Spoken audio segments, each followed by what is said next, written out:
ஓம் நம சிவாய. உறவுகள் அனைவருக்கும் அன்பு வணக்கம். எல்லோரும் நலமாக இருக்க நினைக்கின்றேன். எல்லோரும் நலமாக இருக்க வேண்டும் என்று எல்லாம் வல்ல இறைவனை பிரார்த்தித்தவனாக வளமை போன்று ஒரு குரலை காணொலி வடிவிலே பதிவிட்டு வருகின்றேன். அந்த வகையிலே இன்று நாங்கள் காண்க இருக்கின்ற குரல் 1330 குரலிலே 307வது குரலாக அமைய இருக்கின்றது. நல்லொரு குரலாகவும் அமைய பெற்றிருக்கின்றது. இதற்காக அமைய பெற்றிருக்கின்ற 3 உரைகளையும் நாங்கள் கேட்கின்ற பொழுது நிச்சயம் எங்களுக்குள்ளே சிறிய மாற்றத்தை அது கொண்டு வந்து சேர்க்கும் என்று நம்புகிறேன்.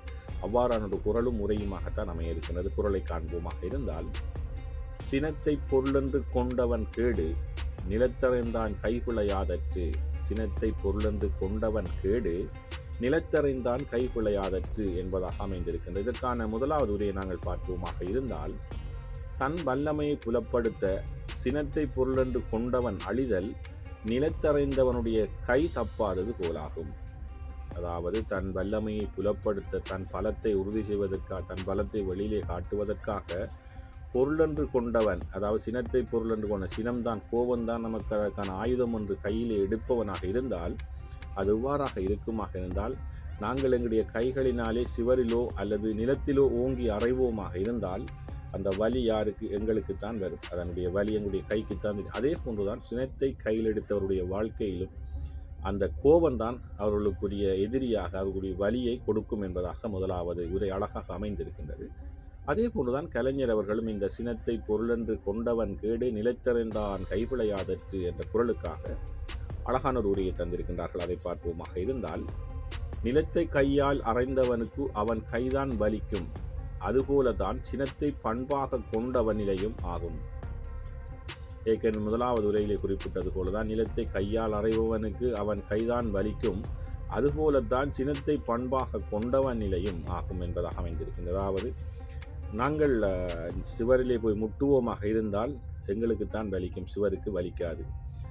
நிலத்தை நாங்கள் ஓங்கி அடிப்போமாக இருந்தால் எங்களோட கைக்குத்தான் அதுக்குரிய வலி தெரியும், நிலத்துக்கு வலிக்காது. அதே போன்றுதான் எங்களுடைய கோபத்தை நாங்கள் கையில் எடுப்போமாக இருந்தால் அந்த கோபத்தினால் வருகின்ற விளைபயன் அனைத்தும் எங்களைத்தான் வந்து சேரும், எங்களைத்தான் அது அழிக்கும் என்பதாக கலைஞருடைய உரையும் அழகாக சொல்லி இருக்கின்றது. அதேபோல் சாலமன் பாப்பையா அவர்களும் சினத்தை பொருளென்று கொண்டவன் கேடு நிலைத்திறந்தான் கைகுலையாதற்று என்ற குரலுக்காக மிகவும் தெளிவான ஒரு உரையை தந்திருக்கின்றார்கள். அதை பார்ப்போமாக இருந்தால், நிலத்தில் அடித்தவன் கை வேதனையில் இருந்து தப்ப முடியாது போல கோபத்தை குணமாக கொண்டவனுடைய வேதனை அனுபவத்திலிருந்து தப்ப முடியாது. அதாவது நிலத்தை அடித்தவன் கை வேதனையிலிருந்து தப்ப முடியாதது போல கோபத்தை குணமாக கொண்டவனும் வேதனை அனுபவத்திலிருந்து தப்ப முடியாது.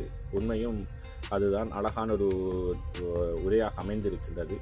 நாங்கள் கோபத்திலே ஒரு நிலத்திலே ஓங்கி அடிப்போமாக இருந்தால், அல்லது மரத்திலோ அல்லது சிவரிலோ இடிப்போமாக இருந்தால் அந்த வலி அனைத்தும் எங்களுடைய கைக்குத்தான் வந்து சேரும். அதே போன்றுதான் நாங்கள் கோபத்தை ஆயுதமாக கையிலே கொண்டோமாக இருந்தால் அதால் வருகின்ற விளை பயன், அதால் வருகின்ற தீமைகள், அதால் வருகின்ற கெட்டவை அனைத்தும் அது எங்களைத்தான் தாக்கும், வேறு யாரையும் அது தாக்காது. கோபத்தை ஆயுதமாக கொண்டோமாக இருந்தால் அது எங்களை அழித்துவிடும் என்பதைத்தான் இந்த 3 உரைகளும் அழகாக சொல்லி இருக்கின்றது. உண்மையிலே நல்லொரு உரைகளாக அமைந்திருக்கின்றது, நல்லொரு குரலாகவும் அமைந்திருக்கின்றது.